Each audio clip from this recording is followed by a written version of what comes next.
Hai, Assalamualaikum warahmatullahi wabarakatuh semuanya teman-teman. Apa kabarnya? Masih belajar sampai sekarang atau bahkan belajarnya mandek dulu karena kabarnya CPNS diundur dibukanya di bulan April, nggak jadi di bulan Maret. Jadi kira-kira seperti apa progres belajarnya? Nah, karena di video kali ini aku bakal ngeprogres lagi materi selanjutnya yaitu tes wawasan kebangsaan. Sebelum nanti masuk ke materi nasionalisme, aku bakal ngebahas dasar-dasar TWK-nya dulu yang perlu teman-teman tahu. Jadi, simak sampai akhir video ini ya. Oke teman-teman, di slide selanjutnya aku bakal ngebahas tentang dasar-dasar materi tes wawasan kebangsaan. Ada yang belum tahu isi dari TWK itu apa aja dan seperti apa bentuk-bentuknya dan pengerjaannya juga. Nah, yang pertama adalah tes wawasan kebangsaan ini diujikan nanti pada saat teman-teman tes SKD setelah tahap administrasi itu menggunakan CAT. Jadi ada 110 soal, nanti salah satunya 30 soalnya itu adalah tes wawasan kebangsaan ya. Jadi menggunakan CAT teman-teman. Kemudian tes ini juga digunakan untuk mengukur kemampuan peserta tentang seberapa jauh sih kita itu paham tentang wawasan Pancasila, tentang Undang-Undang 1945, Bhinneka Tunggal Ika, bahasa Indonesia ya, kemudian nasionalisme, kemudian integritas dan juga bela negara. Pastinya gak ketinggalan pilar negara tadi pasti harus teman-teman pahamin dan semua tema-tema ini selalu berkaitan satu sama lain ya. Jadi jangan heran kalau nanti keluar soalnya misalnya soalnya itu ditanya tentang Pancasila tapi di pertanyaannya itu kok dikaitkan dengan Bhinneka Tunggal Ika. Hayo, bisa juga di sila ketiga itu bisa berkaitan dengan Bhinneka Tunggal Ika atau sila-sila yang lain. Jadi TWK itu nggak mesti harus satu soal itu fokus ke satu tema aja gitu ya. Kemudian kalau passing grade berdasarkan 2023 kemarin ya, karena tahun ini kita belum tahu nih bakal naik atau enggak. Kalau misalkan naik mungkin nggak 65 lagi atau tetap 65 tapi untuk TIO TKP-nya yang naik kita nggak tahu, nanti ditunggu aja informasinya. Tapi kalau berdasarkan tahun 2023 passing grade atau nilai ambang batas TWK itu 65. Dengan angka yang sekecil ini kayaknya mudah kak, cuma 65 doang pasti lulus kok.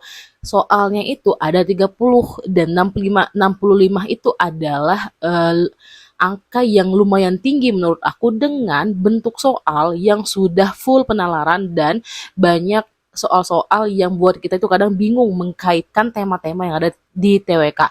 Jadi teman-teman itu menurut aku 65 itu sudah sangat kompetitif banget sih untuk digapai dan harusnya ya kita tuh nggak hanya berfokus ke nilai passing grade aja, kita juga harus fokus ke ya itu tadi nilai setinggi-tingginya supaya kita dapat masuk di nilai apa di perankingan nanti ya.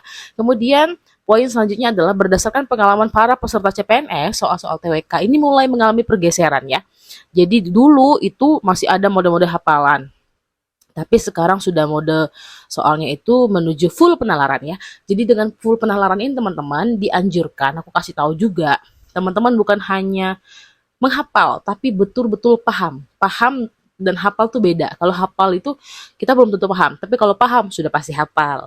Nah, walaupun tidak semua soal hafalan itu dihilangkan. Jadi kita nggak tahu nih, kalau misalkan kamu oke deh soalnya nanti full penalaran, bisa jadi nanti berubah atau kita tuh lagi apesnya dapat soal yang satu atau dua soal yang muncul itu soal tentang hafalan. Nah, jadi nggak menutup kemungkinan juga tetap teman-teman harus memahami itu. Oke, yang pastinya kuncinya belajar. Terus kemudian poin selanjutnya adalah setiap tahun selalu ada variasi soal ya dan juga komposisi soalnya yang berbeda-beda. Jadi kita nggak tahu tahun ini seperti apa, cuma kita berkacanya di soal tahun 2023 gitu. Oke, kita lanjut ke slide selanjutnya ya. Jadi setelah kita paham dasar-dasar TWK dulu, teman-teman, sebelum itu di materi ini aku bahas tentang khusus nasionalisme aja. Apa sih yang sebenarnya ada di pikiran teman-teman tentang materi yang namanya nasionalisme? Tuh ya, ada nasional, ada apa nasionalisme ya. Jadi ada semangat kebangsaan, ada semangat kesadaran kita untuk menunjukkan identitas kita sebagai warga negara Indonesia dengan berbagai budayanya dengan keanekaragaman hayatinya, bisa juga dengan merah putih benderanya, terus juga Bhinneka Tunggal Ikanya, ada undang-undangnya, terus kita punya dasar negara. Nah, itu yang harus kita tunjukin, ya. Jadi, kita itu menunjukkan ada kesadaran ya, hanya kesadaran dan menunjukkan identitas kita, identitas nasional kita ya. Kemudian ada perasaan bangga teman-teman, bangga dan cinta terhadap bangsa kita sendiri. Kalau misalkan kita itu mencintai bangsa kita secara berlebihan ya, itu artinya nasionalisme dalam arti yang sempit. Nah, dengan alasan kenapa disebut dengan ada nasionalisme nasionalisme arti yang sempit karena gini, dia ini memandang rendah bangsa lain seolah-olah bangsa aku sendiri kok yang paling bagus, yang lain tuh nggak bagus, kayak gitu loh. Jadi itu secara sempitnya. Tapi kalau secara luasnya ya, secara nasionalisme dalam arti luas, jadi kita itu cinta, bangga terhadap tanah air dan bangsa kita. Tapi kita nggak memandang rendah bangsa lain, tetap menghargai dan kita tetap bangga juga dengan bangsa kita sendiri. Kemudian nasionalisme ini ya, sifat ini biasanya baik banget nih untuk dikembangkan dan juga diterapkan di kehidupan berbangsa dan bernegara gitu.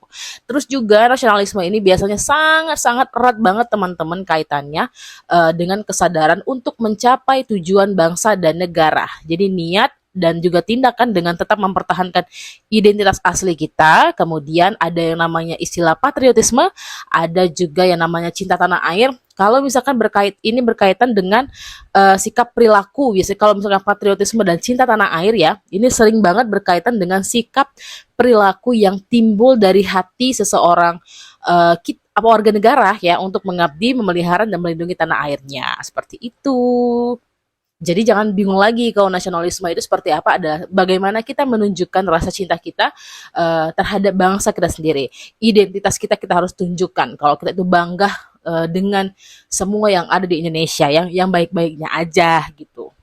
Nanti soal-soalnya itu bakal keluar berseputaran nasionalisme itu teman-teman. Implementasi nasionalisme di kehidupan sehari-hari seperti apa, sesuai profesi masing-masing juga seperti itu. Oke, kita lanjut ke slide berikutnya. Di slide berikutnya, aku bakal ngebahas tentang lanjutan dari nasionalisme tadi masih ya. Jadi nasionalisme ini kan adalah sebuah paham ya, paham yang sangat sebenarnya cocok banget diterapkan di Indonesia dengan alasan paham ini benar-benar mendukung dasar negara kita yaitu Pancasila di sila ketiga, Persatuan Indonesia. Nah, butir-butirnya ini makanya jangan kaget kalau ketemu soal itu akan dikaitkan dengan tema-tema TWK yang lain. Salah satunya ada nasionalisme dikaitkan dengan Pancasila ya. Di pengamalannya untuk sila ketiga yaitu yang pertama mampu menempatkan persatuan dan kesatuan serta kepentingan dan keselamatan bangsa dan negara yang sebagai kepentingan bersama di atas kepentingan pribadi dan golongan. Kemudian yang kedua itu sanggup dan rela berkorban untuk kepentingan negara bangsa apabila diperlukan. Kemudian tiga mengembangkan rasa cinta kepada tanah air. Kemudian yang keempat, mengembangkan rasa kebanggaan berkebangsaan dan bertanah air Indonesia. 5. Memelihara ketertiban dunia yang berdasarkan kemerdekaan, perdamaian abadi dan keadilan sosial. 6. Mengembangkan persatuan Indonesia atas dasar Bhinneka Tunggal Ika. Ini kaitan dengan butir-butir Pancasila di sila ketiga ya. Nah, ini yang aku bilang tadi adalah bentuk-bentuk nasionalisme ya, bahasa nasional, bahasa Indonesia, bendera negara, lagu kebangsaan, lambang negara, dasar falsafah, konstitusi negara ya UUD 1945, bentuk NKRI, konsepsi wawasan Nusantara juga. Jadi bagaimana kita memandang bangsa Indonesia mengenai diri dan juga lingkungan sebagai negara kepulauan dan tetap mengutamakan persatuan dan kesatuan wilayah. Kemudian ada kebudayaan daerah teman-teman yang sudah diterima sebagai kebudayaan nasional. Jadi ini adalah konsep nasionalisme. Oke teman-teman, kita lanjut di soal yang pertama adalah soalnya ini tentang kerukunan ya, dengan selalu membina kerukunan, persatuan dan kesatuan di lingkungannya serta mencintai budaya bangsa di atas kepentingan pribadi, keluarga dan golongan. Mencintai ya, ingat mencintai. Maka teman-teman ini adalah merupakan pencerminan dari apa sih? A. Kerelaan berkorban, B. Cinta tanah air, C. Sadar bernegara Indonesia, D. Sadar berbangsa Indonesia, E. Jati diri bangsa Indonesia. Ingat kata kuncinya adalah lingkungan, di lingkungannya ya, lingkupnya di lingkungannya. Jadi yang paling kita langsung skip aja, misalnya bernegara ini bukan di lingkungannya ya. Kalau bernegara berarti bukan di lingkungannya, tapi lebih ke kenegaraan gitu teman-teman. Kita skip aja yang opsi C, kemudian ya, yang opsi yang D berbangsa juga seperti itu teman-teman. Itu juga kurang tepat ya, karena bukan di lingkungannya, tapi ini sadar berbangsa Indonesia. Kemudian jati diri bangsa ini biasanya ada kesamaan nasib atau golongan biasanya memunculkan jati diri bangsa yang sama.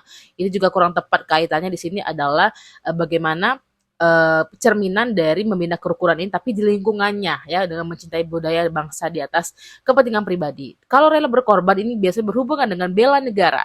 Kalau bela negara juga bukan berarti bukan bukan artinya kerelaan yang berlebihan misalnya ya, melebihi dari cinta tanah air atau nasionalisme teman-teman, itu kerelaan berkorban.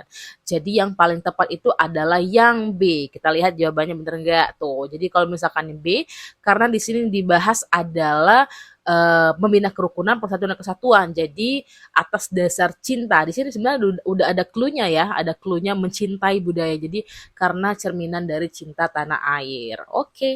Untuk kamu yang mau mempersiapkan tes SKD CPNS, silakan chat link yang ada di bio ya, karena bimbel SKD batch ketiga akan dimulai di tanggal 24 April sampai bulan Mei 2024. Silakan chat link yang ada di bio ya. Soal selanjutnya teman-teman, ini pada sidang BPUPKI ya, yang pertama, yang pertama membahas dasar negara, sehingga pada setiap tanggal 1 Juni ya, ini diperingati sebagai hari lahir Pancasila.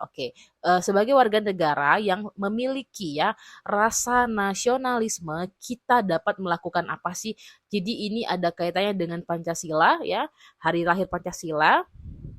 Kemudian bagaimana kita itu yang memiliki rasa nasionalisme itu, kita bisa melakukan apa sih di setiap peringatan Hari Pancasila. Yang pertama adalah A, meneruskan perjuangan pahlawan Indonesia. B, memperingati hari lahir Pancasila dengan sukacita dan mengamalkan nilai-nilai Pancasila sebagai rasa cinta terhadap dasar negara Indonesia. C, memperingati hari lahir Pancasila sebagai rasa cinta terhadap dasar negara. Kemudian D, memperingati hari lahir Pancasila sebagai pekerja yang patuh aturan, atau E, memperingati hari Pancasila sebagai hari libur aja. Kayaknya langsung kita skip ya yang E ya. Langsung aja kita skip yang ini teman-teman. Oke, bentar. Kok jadi gini ya? Bentar. Nih, ini kita skip aja ya, nggak ada hubungannya sama hari libur, karena kan di sini kan ditanya apa yang harus kita lakukan, bukan menikmati hari liburnya aja. Kemudian dia memperingati hari Pancasila sebagai pekerja yang patuh aturan juga kurang tepat, karena di sini adalah kita ditanya yang memiliki rasa nasionalisme ya, hubungannya dengan nasionalisme. Kalau C, memperingati hari Pancasila sebagai rasa cinta terhadap dasar negara, betul apa betul? Betul, tapi kayaknya kurang tepat ya, karena ini yang dikaitkan itu apa yang kita lakukan. Jadi bukan hanya rasa cintanya aja, tapi langsung langsung tindakan ya, tindakan kita seperti apa untuk memperingatinya sebagai warga negara. Kemudian yang B, memperingati Hari Pancasila dengan sukacita dan mengamalkan nilai-nilai Pancasila sebagai rasa cinta terhadap dasar negara Indonesia. Oke, ini kayaknya benar ya. Kita lihat yang A, meneruskan perjuangan para pahlawan. Betul apa betul meneruskan perjuangan para pahlawan? Di sini belum jelas apa yang kita lakukan. Jadi cuma meneruskan perjuangan pahlawan apa meneruskan perjuangan pahlawan. Bentuknya pun belum detail di sini ya, di opsi yang A ini teman-teman. Jadi masih sangat umum. Bisa dilanjutkan dengan hal yang seperti apa. Jadi yang B itu yang paling sesuai jawabannya. Oke, jadi jawabannya yang B. Kita lihat ya penjelasannya nih, betul. Jadi jawabannya yang B, karena nasionalisme adalah sikap cinta tanah air dengan cara memperingati tentunya dan pastinya mengamalkan nilai-nilai Pancasila. Oke, teman-teman, kita lanjut ke next soal selanjutnya. Nasionalisme ya ini berperan kuat dalam perjuangan mempertahankan kemerdekaan. Oke ya, tidak mustahil kedepannya akan muncul ancaman dan bahaya. Oke, sehingga diperlukan semangat kebangsaan dengan intensitas tinggi untuk menanggulangi itu. Ya, harus ada semangat kebangsaan di sini. Berikut ini ya tujuan nasionalisme. Oke, ini adalah pertanyaan tentang tujuan nasionalisme. Kecuali A. Menumbuhkan dan meningkatkan rasa cinta tanah air dan bangsa. B. Membangun hubungan yang rukun dan harmonis antar individu dan masyarakat. C. Membangun dan mempererat tali persaudaraan antar sesama anggota masyarakat. D. Berupaya menghilangkan integralistik berlebihan dari warga negara kepada masyarakat. Atau E. Menumbuhkan semangat rela berkorban bagi tanah, air, dan bangsa. Apa kira-kira jawabannya? Tujuan. Kita lihat di opsinya ini teman-teman, tujuan dari nasionalisme itu apa? Yang A. Menumbuhkan dan meningkatkan rasa cinta tanah air. Oke, kita coba kita conteng dulu kali ya, oke. Kemudian ini benar, membangun hubungan yang rukun dan harmonis antara individu masyarakat, betul ya, karena kan ditanya ini kecuali. Kemudian C. Membangun dan mempererat tali persaudaraan antar sesama anggota masyarakat, oke, benar. Berupaya menghilangkan integralistik berlebihan dari warga negara kepada masyarakat. Kira-kira apa, benar nggak ini integralistik, menghilangkan integralistik, benar nggak? Kemudian E. Menumbuhkan semangat rela berkorban bagi tanah air dan bangsa. Oke, kira-kira apa jawabannya? Oke, jadi yang agak-agak aneh ya, yang agak-agak nyelip dikit aja, itu jawabannya yang D. Ini adalah tujuan-tujuan dari nasionalisme. Ya, ini nih menumbuhkan rasa cinta ya teman-teman, membangun hubungan rukun dan sebagainya. Jadi yang jawabannya paling benar adalah yang D.